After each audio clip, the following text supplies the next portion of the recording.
Welcome to IELTS listening test. Please do subscribe our YouTube channel, like the video and click on the bell icon for daily listening videos. Share your listening band score in the comments section below at the end of the test. Now turn to Section 1. Section 1. You will hear a conversation between an agent from City House Services and a customer who wants to have her house cleaned. First, you have some time to look at questions 1 to 4.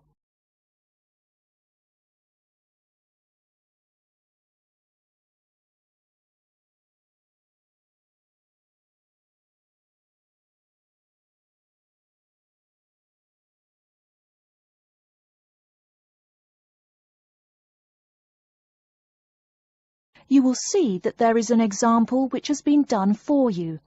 On this occasion only, the conversation relating to this will be played first.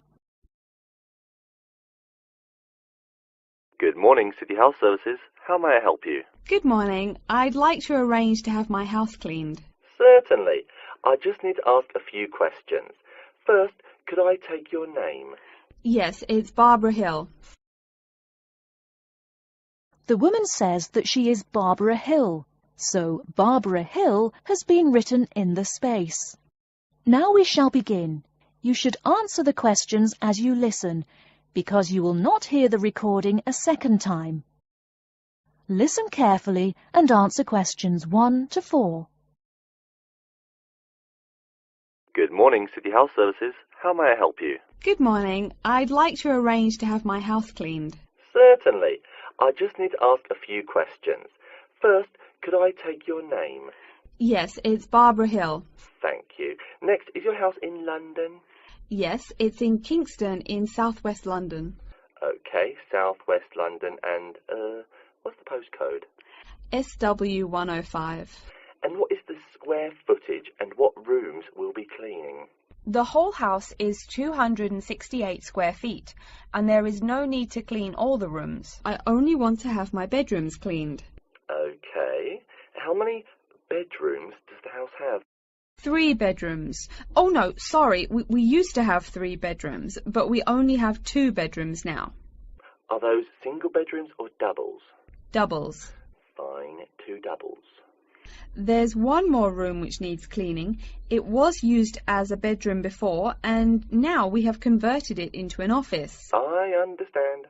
3 rooms have got to be cleaned. And are all of those rooms upstairs? Yes. Then downstairs we have a kitchen diner, conservatory and lounge. The kitchen diner is quite large and has the usual equipment: cooker with oven, refrigerator, cupboards and worktops. The conservatory has a lot of plants, but there's no need to take care of them. The lounge has a leather 3-piece suite and a large coffee table. Thank you. And do you keep any pets?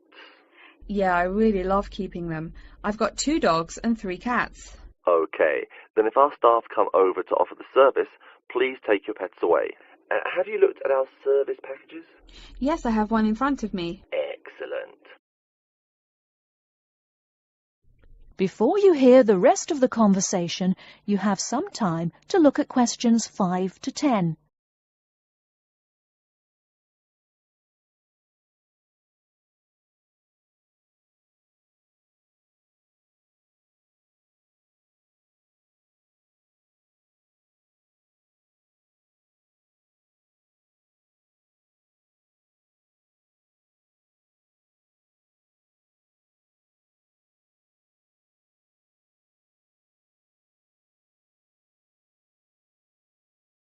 Now listen and answer questions 5 to 10. Any extra services you need? Switching bed linen, work in the garden, clean the glass in the conservatory, that kind of thing? No. Actually, replacing the bed linen, yeah, that would be good. No problem. I'll just make a note of that. How about curtains, mats and carpets? What would you like us to do with those items? The curtains. I'll have to think about that. I think we should have the carpets cleaned really well every quarter. Mats can just be done with the laundry. Of course. How about clothes? We can have our staff wash and iron them, or we can have them taken to a dry cleaner. Washing and ironing. No, just ironing. That'll be okay. Okay, fine. I know quite a bit about what you want now. I should let you know that we're located on 12 Amy's Road. That's A-M-Y-E-S. And we work on from Monday to Sunday except Tuesday and Wednesday. Could you let me know when is convenient for you? Next Friday. No. Oh, that's no good. My son invites his friends over in the afternoon that day. Perhaps next Thursday or next Saturday? Let me check. Okay, next Thursday. When is it convenient for us to come over and provide the service? Is it okay if we come in the morning? Or we may come in the afternoon. It depends on your schedule. I'm okay with any time. Just give me a call to let me know you're coming before you arrive. Sure we will. By the way, how long will it take for the service? We usually work 1 to 3 hours for house cleaning, and the work will take 3 hours at most. And of course, if it takes more than 3 hours, you should pay extra for it. Fine. So, let me just do some calculations. That is the end of section 1. You now have half a minute to check your answers.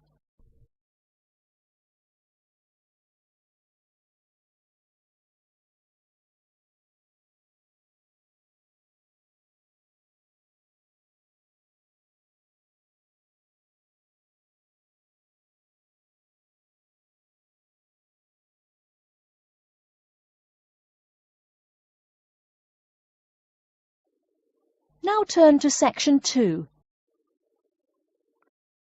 Section 2. You'll hear a talk by a security worker from Sydney Airport who is introducing the day-to-day operations of the Australian Quarantine Service. First, you have some time to look at questions 11 to 17.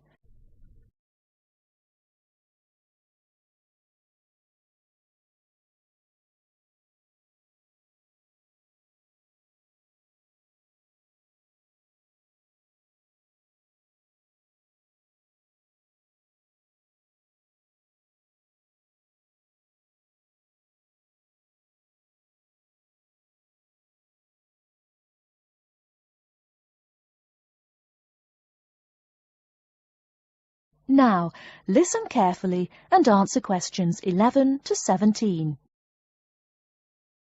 Hi everyone and welcome to Sydney Airport. Today I'll be giving you the inside information on the day-to-day operations of the Australian Quarantine Service here. We hope to provide you with a better understanding of why such heavy security regulations are necessary by educating you on how we operate and why we do the things we do.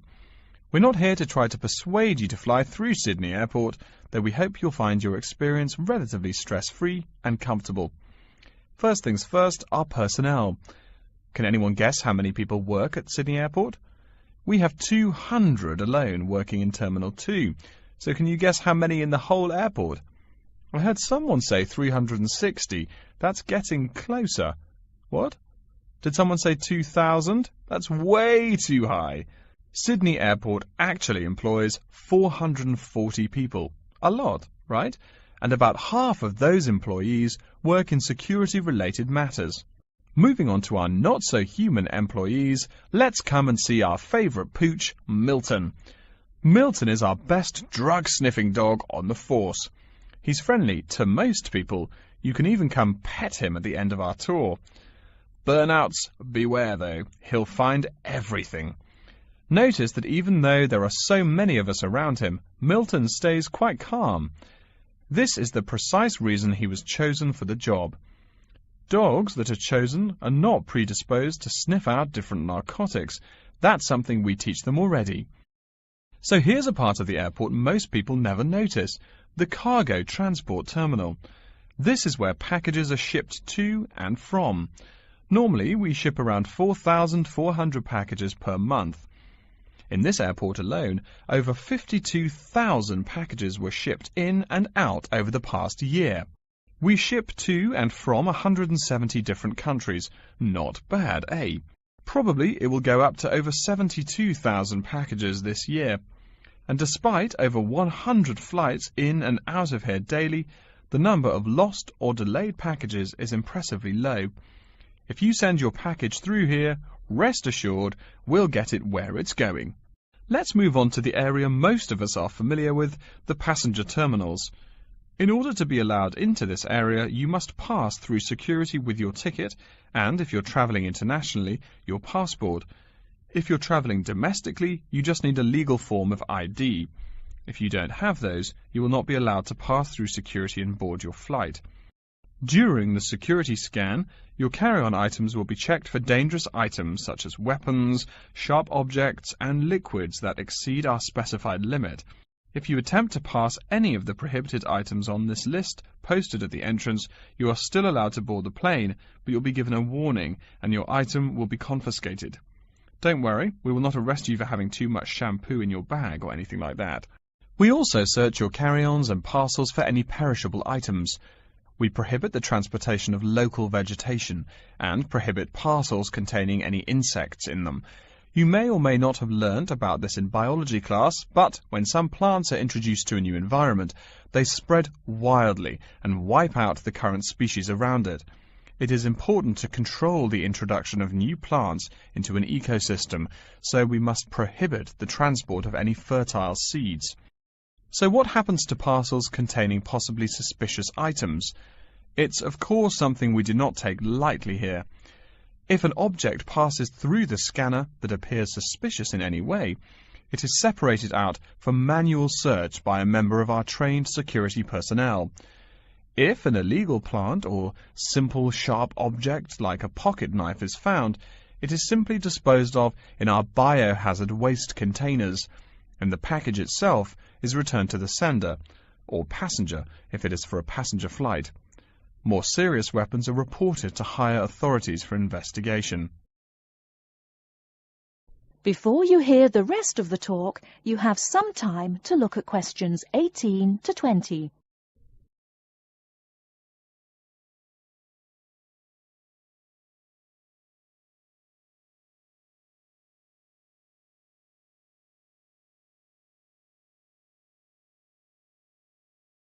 Now listen and answer questions 18 to 20.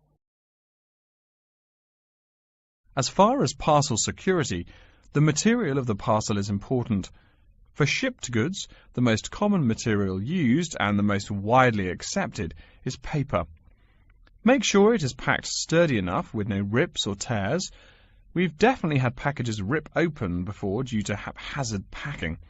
A more common problem, though, is the package labels. When an item does not make it to the right place, this is the most common reason. The label may not be in the right place or marked clearly enough. If you're receiving any items from abroad that must be declared, please remember our guidelines in order to ensure the timely delivery of your item. Make sure it is packed correctly, and we ask that you notify customs between 2 and 10 days within the item's scheduled arrival date. OK, before we move on, are there any questions? That is the end of section 2. You now have half a minute to check your answers.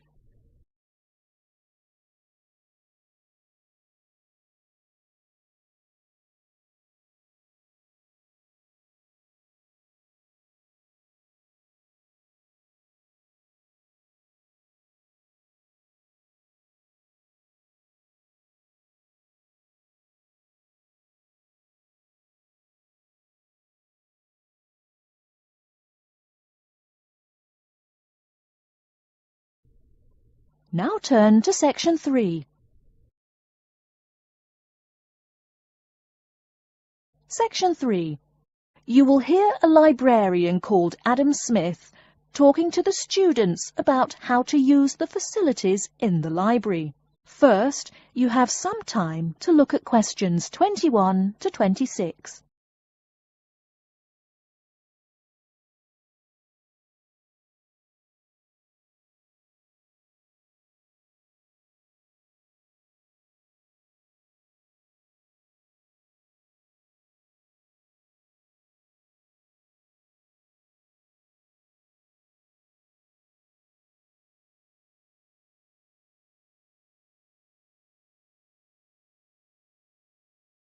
Now listen carefully and answer questions 21 to 26.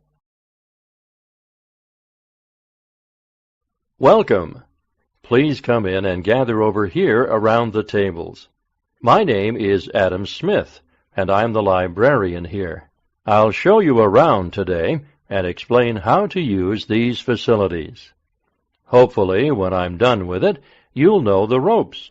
And please feel free to let me know of any questions or concerns that you may have. Now we're at the gate of the library. Upon entering into the door, you'll find that the restrooms are on your left-hand side, and opposite them is a photocopy room. Many of you are wondering about the check-in and check-out process. What you have to do is go to the circulation desk, which is to the east of the photocopy room. The reading room is a really large area in the center of the library, just to the north of the circulation desk. I'm sure you won't miss it. If you're here to do research, this is where you should bring books to look through. However, if you're here to do any group projects or other interactive activities, I advise you to use one of the study rooms, which are just to the east of the reading room. Moving on to the southeast corner, we have the periodical section, just next to the study rooms. We have a collection of different newspapers and magazines in this section. You can get last week's weather reports, or all the top stories 5 years ago. Our periodicals can be traced back 20 years to the time when our school library was built. Our first question. Yes. Can we check out magazines from the library? I'm sorry, but you cannot take any periodicals out of the library. You're welcome to read them for as long as you want while you're here, but you cannot check them out. I wonder if there is any place where we can get some food in the library. Do we have a store here? Of course. The Food Service Center is just meters away from the study rooms. It's on the northeast corner as you look at the map. The Food Service Center offers different kinds of snacks, though it's not big. Well, moving on along to the west, you will find the Video Resource Center on your right hand. We have educational videos and documentaries, as well as major motion pictures. We ask that you pay attention to the tag on the video that you pick up, as many of our documentaries are for on-site viewing only and may not be taken out of the library. To the west of the Video Resource Center is our satellite TV station. Here we stream the news from Channel 19 for most of the day. How many channels does it have? It does have nearly 200 channels, but we generally will give top priority to channels with some big events, like presidential addresses or other breaking news. During the coverage of the presidential debate, students will take a break from studying and flock to watch it. Last, but perhaps most important, is the inquiry desk. It's just on the left-hand side when you walk into the library, so it's impossible to miss it. If you have any questions about how to use equipment or where to find something, come and ask the assistant. Don't be shy, because that's what they're here for. Before you hear the rest of the talk, you have some time to look at questions 27 to 30.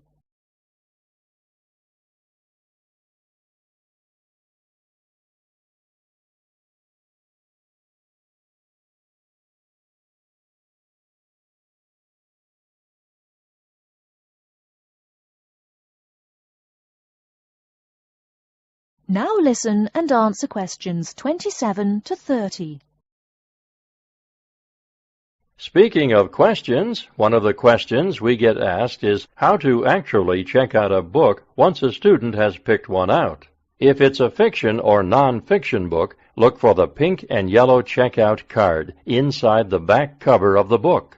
You can also find information about the book on these cards, including its publishing date, genre, ISBN, and a log of dates it's been checked out before. Present this card to me or any library assistant, and we'll stamp it, and then the book can be kept for 3 weeks. You can find general information on a field of study by using one of our subject guides. We have them on paper here, but any of our computers will allow you to search within fields as well. What if the library doesn't have a resource we're looking for? Great question. I'm going to address that. Our library is a network with a number of other universities in the area. So if there is something you're looking for and it's available somewhere in the area, we'll be able to get it for you. However, there are universities which are not part of the network, so we do not share resources with them. If you want more information about the library and its resources, you'll find it in a labeled blue folder on my desk in the Enquiry section. Okay, so that's a lot of information all at once, and I don't expect you to remember it all. The most important thing is please be respectful of the staff, and if you need help with anything at all, come and ask me or one of the assistants. All right, any questions? That is the end of section 3. You now have half a minute to check your answers.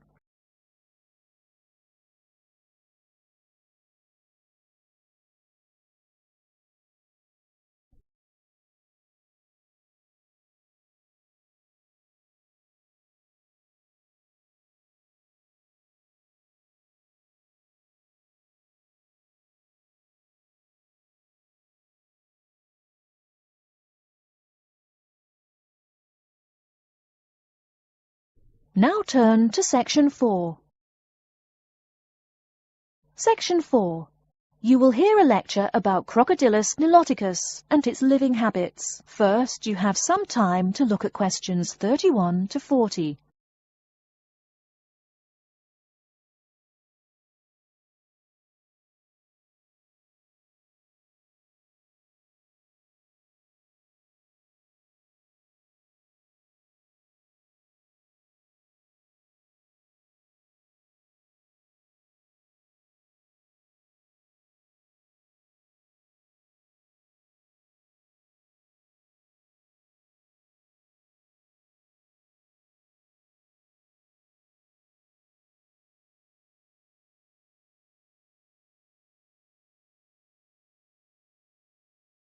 Now listen carefully and answer questions 31 to 40.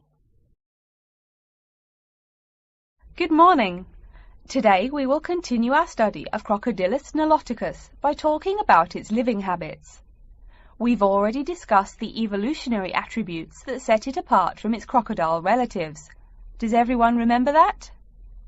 Yes, it has an extremely narrow snout and 3 or 4 rows of protective scales on its back, as compared to 2 rows on other members of the Crocodylus genus. Let's take a look at how these carnivorous man-eaters live, where they live, and finally, whether they really deserve their vicious reputation. To start, I'd like to address a great question posed to me by a student during yesterday's office hours. We talked about the distribution of crocodiles in Africa and saw that they are highly concentrated in the south and west of the continent. This student noticed that on the map displaying the distribution of crocodiles across Africa, there were no crocodiles in the northern region, and found no mention in the literature of the existence of crocodiles in the north of Africa. Why might there be no crocodiles in North Africa? Let's save this question for later in the lecture. To find out more about the social habits of the African crocodile, one researcher named Tara Shine of the University of Ulster in Northern Ireland conducted a survey of the wetlands in Mauritania and received reports of 46 crocodiles living in one group, or float as we say when referring to crocodiles, though the usual number is a little less than half of that. In general, crocodiles are more highly concentrated in wet subtropical environments near bodies of water and rich vegetation. While South American crocodiles thrive in cool rainforests, the African crocodile is more equipped for heat. Though they can survive at the hot temperatures found in some deserts, they are not equipped to handle dry climates and thus cannot survive in places like the Sahara Desert of North Africa. As cold-blooded animals, crocodiles' core temperatures fluctuate from their average of 38 degrees Celsius as external conditions change. Thus, they need to avoid extreme temperatures. Others live an underwater life, keeping a body temperature close to that of the water. As their own unique method of regulating their body temperatures, some African crocodiles have made dens by digging holes in the ground to provide themselves with a cool, dark place to retreat from the hot African sun. Speaking of the hot African sun, let's go back to the question asked at the beginning of the lecture. We know that there used to be crocodiles in northern Africa, yet today there are none. What are some possible explanations for this? Some students have suggested that the African crocodile has evolved from a desert creature into a wetland creature, thus causing them to migrate south for more appropriate conditions. Others presume that the crocodile was hunted out of northern Africa by a fiercer predator. While these are intelligent guesses, the real story is a little bit different. The key to this migration is that the Sahara Desert did not always cover the north of Africa. About 8,000 years ago, the land was fertile wetlands, perfect for breeding crocodiles. Over time, though, the area dried out and the wetland slowly turned to desert, leading the African crocodile to migrate south to the marshlands they call home today. Some crocodiles did, however, adapt to living in dry conditions. In Mauritania, some crocodiles have learned to survive in an area where they can go up to 8 months with no water, by spending the driest of times in what's called a torpor, or short period of hibernation. To utilize every bit of rainfall, these desert crocodiles dig underground caves that collect runoff, thus staying cool and hydrated. During the mating period in November and December, males attract females to their viciously protected territory through a number of behaviors that range from snapping their jaws all the way to sending infrasonic pulses through the water. Afterwards, the female digs a hole up to 60 centimeters in depth to store the eggs for an 80-day incubation period. The female protects these eggs during the period, and sometimes even helps crack the eggs with her snout at the end. These teeth-gnashing carnivores are softer than we think. Although these vicious creatures have attacked humans on a few occasions, the residents are not afraid of them. In fact, they show a great deal of reverence towards these wondrous creatures. Some say that crocodiles bring water to their habitat, so if they leave, they will bring the water with them. Obviously, this is not true, but it demonstrates the admiration the inhabiting people have for crocodiles. Generally, crocodiles do not predate on humans. They attack when humans populate the crocodile's habitat, instilling fear and uneasiness in the crocs. Like any other species, crocodiles are known to attack when feeling fear. There's still a lot more to be discovered about the African crocodile. Researchers want to know more about the population size, how many crocodiles inhabit Africa in all, how they form separate floats, etc. There is still also much to learn about migration patterns and relations to other populations of crocodiles now found in other parts of the world. Next time, we'll examine a few specific case studies of crocodile populations in southern Africa. That is the end of section 4.